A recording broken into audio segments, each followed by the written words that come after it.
आतंक का कोई धर्म नहीं होता, ये बात साबित आज फिर से वार्ड नंबर 62 में कर दिया है यहाँ की जनता ने। जहाँ मौजूद थे यहाँ के लोकल एमएलए श्री नैना बंदोपाध्याय, साथ ही साथ मौजूद थे बोरो 6 की चेयरपर्सन और 62 नंबर वार्ड की काउंसिलर मोहतरमा सना अहमद, और अभी हमारे साथ मौजूद है नदीम साहब जो कि वार्ड नंबर 62 के यूथ के प्रेसिडेंट हैं। हम लोग उनसे बात करने की कोशिश करेंगे, पर उससे पहले मैं आपको दिखा दूं ये कॉन्डोलेंस मीटिंग को जो है आज ऑर्गेनाइज़ किया गया है यूनिटी एंड डाइवर्सिटी को जो है फिर से कंट्रोल करने के लिए, जहाँ पे कैंडल का आरंभ किया गया है। यहाँ पे हर प्रकार के हर धर्म के हर तरह के धर्म गुरुओं की तरफ से जो है इसको आज कॉन्डोलेंस दिया गया है सॉलिडरिटी के लिए। मोबाइल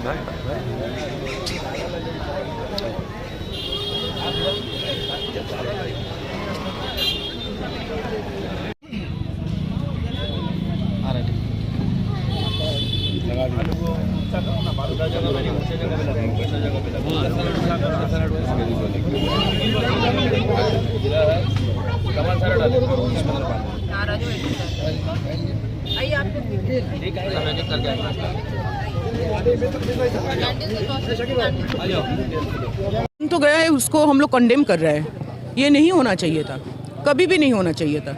लेकिन दूसरे देश से आके हमारी देश में हमारी आवाम को, जो लोग शादीशुदा शादी करके 6 दिन में गया उसको भी चला गया, बहुत दुख हो रहा है और इसको हम लोग कंडेम कर रहे हैं। सुरक्षा की तो कमी थी, वो कमी थी, क्योंकि जब 2022 में हम लोग गए थे वहीं पहलगाम में हम लोग घूम रहे थे, वहाँ पे हम लोग सुरक्षा वर्कर को देखे हैं। अभी आर्मी लोग नहीं है वहाँ पे। ये हम लोग का जो है सब कोई उतार के आके, जो लोग नीचे आके बोला गया कि उधर पे कोई आर्मी नहीं था। तो देखिए यहाँ पे जनरल बख्शी भी, उन्होंने भी बोला कि 1,80,000 आर्मी का रिक्रूटमेंट बाकी है। तो आप लोग क्या करते हो? सुरक्षा की कमी तो है। आतंकवाद का कोई धर्म नहीं होता है। वही मैं कह रही थी अभी कि आपकी वो लोग तो हमारी देश का है ही नहीं। तो अगर हमारी देश के नहीं है तो बाहर से आके कोई कुछ कह जाए कि हम लोग भी नाचना शुरू कर दे। लेकिन ये क्रिएट किया गया पिछले 10 साल से, ये क्रिएट किया गया कि तुम हिंदू हो, तुम मुसलमान हो, तुम क्रिश्चियन हो, तुम ये हो, तुम वो हो। ये जो अच्छा नहीं है, हमारी जाति का जो जनक है। अरे क्या बात कर रहे हो आप लोग? महात्मा गांधी जी, वो भी हम लोग को सीख देता है कि इंडिया ऐसा एक देश है जहाँ पे हम लोग सभी मिलजुल के रहते हैं। हमारी बोलिए नाना भाषा नाना मत नाना परिधान विविधेर माझे देखो मिलन महान। तो हम सलवार सूट पहन के आए जो पंजाब से हैं, कोई साड़ी पहनते हैं जो बंगाल से है, महाराष्ट्रियन भी 9 मीटर का साड़ी पहनते हैं। तो ये है भारतवर्ष। भारतवर्ष को जाति भेद करके आप लोग कुछ नहीं कर सकोगे। 1.5 साल से देख रहे हैं मणिपुर जल रहा है। आज तक प्रधानमंत्री ने कुछ कहा नहीं कहा। मणिपुर का जो है, मणिपुर का जो बेटियां है वो क्या हमारी देश की बेटियां नहीं है? इतना उन लोगों पर अत्याचार हो रहा है, कौन पूछेगा? तो हिम्मत करके कोई पूछता भी नहीं इन लोगों को। वो लोग शायद लड़ते लड़ते थक चुके हैं, फिर भी शुरू हो रहा है। मणिपुर आज तक शांत नहीं कर पाए। ये सरकार क्या करेंगे पता नहीं। देखिए वो लोग हंसते हुए क्या बोले, हमको कुछ बोलने का ज़रूरत नहीं, वो आवाम कहेंगे, देश के आवाम।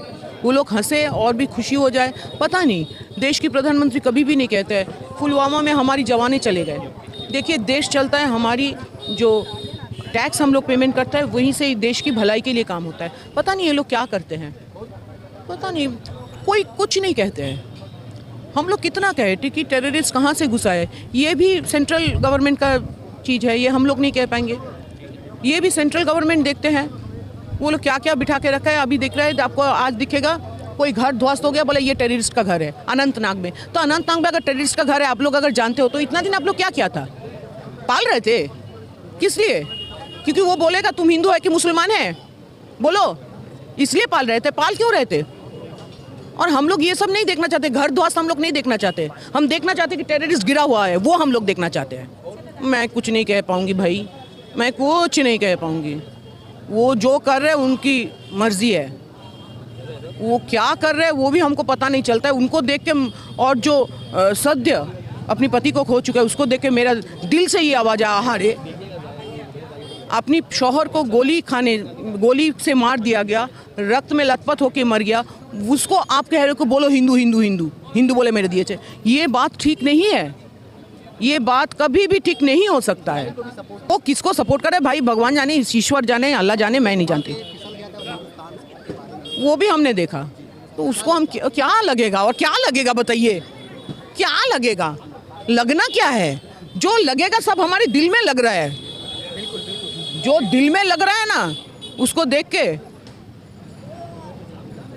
मैं क्लियर करूंगी, ये जो मीटिंग है ये कंडोलेंस मीटिंग है, ये ना कोई एजेंडा लेकर मीटिंग हुई है, ना कोई बात दिमाग में रख के मीटिंग की गई है। मैं यही कहूंगी ये मीटिंग सिर्फ उन लोगों को सहानुभूति देने के लिए, उन लोगों को ये बताने के लिए है कि अगर बंगाल के एक कोने में कलकत्ता शहर में एक वार्ड है 62 वार्ड, वहाँ के जो लोग हैं वो भी आपकी तरह आपके साथ ही दुख में आपके साथ शामिल हैं। तो बस ये कहने के लिए हम लोगों ने मीटिंग रखा था। मीटिंग में हमारी MLA हमारे साथ थी, हमारे मस्जिद के जितने इमाम साहब हैं सब कोई आए थे, हर किसी नया शरीक है, किसी के मन में ये बात नहीं आई कि जो हुआ वहाँ अच्छा हुआ, कोई नहीं कह रहा था या सोच रहा था। मगर कुछ दिनों से जब से ये हादसा हुआ है, गोदी मीडिया में जिस तरह से मुसलमानों को बदनाम करने की कोशिश की जा रही है कि मुसलमान टेररिस्ट हैं, मुसलमान टेररिस्ट हैं, मैं ये कहूँगी कि टेररिस्ट का कोई धर्म नहीं होता है, किसी भी टेररिस्ट का धर्म नहीं होता है। जो इंसानियत का दुश्मन है, सबसे पहली बात है उसका कोई मजहब भी नहीं होता है, ना वो हिंदू है, ना वो मुस्लिम है, ना वो क्रिश्चियन है।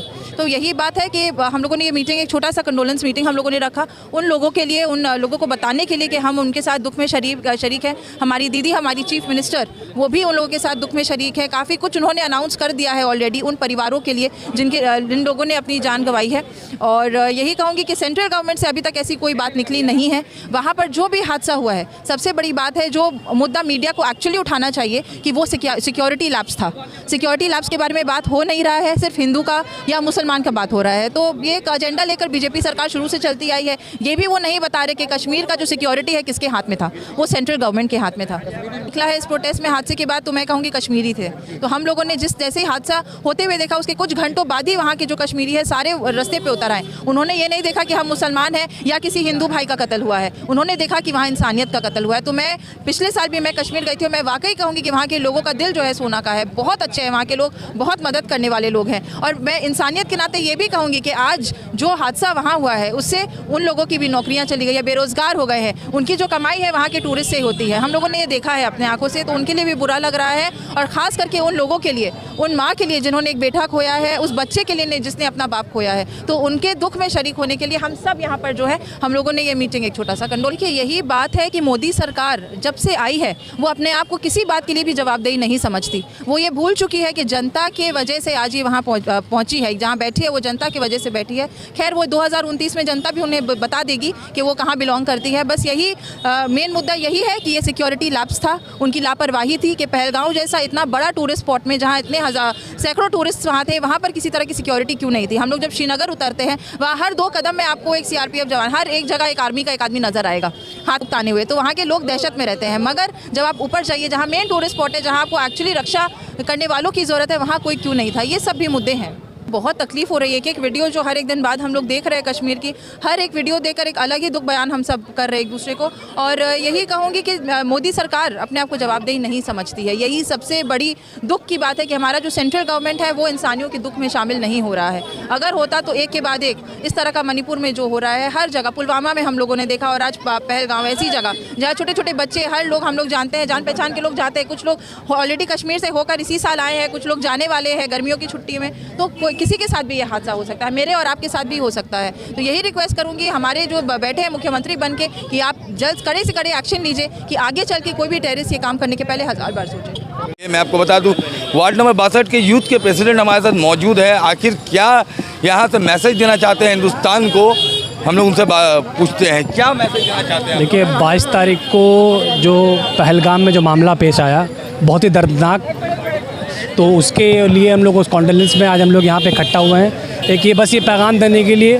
कि आज जो उन 26 परिवारों के साथ हुआ, उनके साथ हम खड़े हैं। उनके दुख तकलीफ़ को जो घूमने गए थे वहाँ पे, एक खुशी के माहौल में गए थे, वापस जब लौटे तो अपनों को खो कर लौटे हैं। तो उनका जो दर्द जो होगा उसको बयान करना मुश्किल है, पर इस दुख में, तकलीफ़ में हम उनके साथ हैं। 140 करोड़ हिंदुस्तानी रो रहे हैं, वहीं मोदी जी को जो है मधुबनी में स्टेज में हंसते हुए देखा गया, एक प्राइम मिनिस्टर होके। हालांकि माजरा से 2 दिन भी कबल हुआ था। इस बारे में क्या कहें? देखिए ये चीज़ बताता है कि इन लोगों को किसी चीज़ से फ़र्क पड़ता ही नहीं है। ये जो इनसेंसिटिव गवर्नमेंट है, इनको सिर्फ इनमें भी इस सेंसिटिव मुद्दे पे भी उनको हिंदू मुस्लिम में अपना रोटी सेकने का काम ये लोग कर रहे हैं, इसको भी हिंदू मुस्लिम करने का काम कर रहे हैं। हकीकत बात ये होता है कि मारने वाले का कोई धर्म होता ही नहीं है। जो किसी धर्म को मानने वालों, क्योंकि किसी का भी धर्म, चाहे वो हिंदू हो मुसलमान हो, कभी किसी को मारना नहीं सिखाता। तो जो लोग किसी का जान लेने का काम कर रहे हैं, वो चाहे जो भी हो, वो किसी हिंदू या मुसलमान किसी धर्म के हो ही नहीं सकते, और हिंदू मुसलमान में बांटने का यहाँ पे ज़रूरत नहीं है। ये वक्त था कि हमें एकजुट होकर इसका मुकाबला करना चाहिए। और मामला ये भी है कि देखिए, जो जिन्होंने किया वो तो उसको कभी किसी भी तरीके से जस्टिफाई नहीं किया जा सकता, बहुत ही गलत है। मगर ये हुआ क्यों, सवाल यहाँ पर भी आता है। आपको इसका बदला लेना है, ये जो हुआ है इसका बदला लेना है, इसके लिए पूरा देश का एक एक आवाम आपके साथ है, सरकार के साथ है। मगर ये हुआ क्यों, इसका भी जवाब, इसका भी सवाल आपसे लोग पूछ रहे, इसका भी जवाब आपको देना है। और ये इसके ज़िम्मेदार कौन है आखिर? अगर आप देश के अंदर कुछ लोग आकर ये काम कर जाते हैं तो उसकी किसी की जिम्मेदारी होनी चाहिए। आखिर ये हुआ क्यों? और ये ऑलरेडी एक इवेंट आपके यहाँ हो चुका है, पुलवामा होने के बाद पहली गलती थी, चलिए ठीक है, उसके बाद आपको तो सिक्योरिटी और टाइट कर देना चाहिए था। तो जवाबदेही किसकी बनती है? हमें ये माइंड को डाइवर्ट करने के लिए, क्योंकि रिस्पॉन्सिबल इसके लिए कहीं ना कहीं सरकार भी है, अमित शाह जिनके अंदर होम मिनिस्ट्री है उनकी भी है। तो जवाब नहीं देकर ये हिंदू मुसलमान के ऊपर ठिकरा फोड़ने का काम हर बार करते हैं, ये यहाँ पर भी कर रहे हैं। पर असल मायनों में अगर जवाबदेही किसी की बनती है तो जिनका सेंट्रल गवर्नमेंट, जिनकी सरकार है, बॉर्डर पे जो है होम मिनिस्टर, उनके डायरेक्शंस पे काम होता है, तो जवाबदेही उनकी बनती है कि ये आखिर एंटर किए कैसे। जवाबदेही से बात याद आया कि जवाबदेही तो जो है कई सालों में 2014 से लेकर अभी तक 23 अटैक हो चुके हैं हिंदुस्तान के दिल में। खून से रंग दिया गया हिंदुस्तान की सरजमीन को। हमारे यहाँ के कभी जो है यहाँ के कभी टूरिस्टों की तरफ को, और कभी जो है जवानों को, कभी सिखों को मारकर। जवाबदेही के तरफ से तो आज तक प्राइम मिनिस्टर की तरफ से एक सिंगल प्रेस कॉन्फ्रेंस नहीं हुआ है। अब कौन से जवाबदेही आप लोग उम्मीद कर रहे हैं? नहीं, जवाबदेही तो बनती है। और मैं अपने देश के लोगों से भी ये कहना चाहूँगा कि जो हुआ उसके कॉन्डोलेंस में हम लोग मीटिंग कर रहे हैं, वो भी ठीक है। जो लोग जिनके साथ ये हादसा हुआ उनके साथ खड़े होने का भी काम करें, और साथ में सरकार से ये पूछने का भी काम करें ताकि आइंदा ऐसा कोई नौबत ना आए। आज सरकार अगर अपनी जिम्मेदारी नहीं समझेगी, ये गवर्नमेंट का काम था, हम उनसे सवाल नहीं करेंगे, तो ये बार बार होगा और हम लोग इसी तरह की कॉन्डोलेंस मीटिंग करते रहेंगे, फिर ये होगा। मगर इसका जवाब सरकार को देना पड़ेगा, सरकार को इसके लिए कदम उठाना पड़ेगा कि दोबारा ये चीज़ ना हो। चलिए, बहुत बहुत शुक्रिया।